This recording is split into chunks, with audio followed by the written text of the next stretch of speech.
উত্তরে লোকালয়ে বন্যপ্রাণীর ছোটাছুটি অব্যাহত, কখনো বাইসন আবার কখনো স্বয়ং গজরাজ, কখনো চুপেসারে চিতাবাঘের জনপদে আনাগোনা। ছোটাছুটি যেন রোজকার ঘটনা হয়ে উঠেছে উত্তরের জলপাইগুড়ি জেলার বিভিন্ন বনাঞ্চল ঘেঁষা জনপদগুলিতে। শুক্রবার আচমকায় মোড়াঘাট রেঞ্জের জঙ্গল থেকে একটি বুনো মোষ বেরিয়ে এসে গধেয়ারকোঠি গ্রামে বেশ কিছু সময় দাপিয়ে বেড়ায়।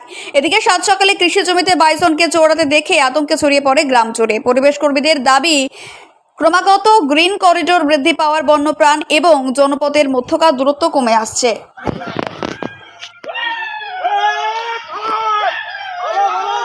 পালাও রে!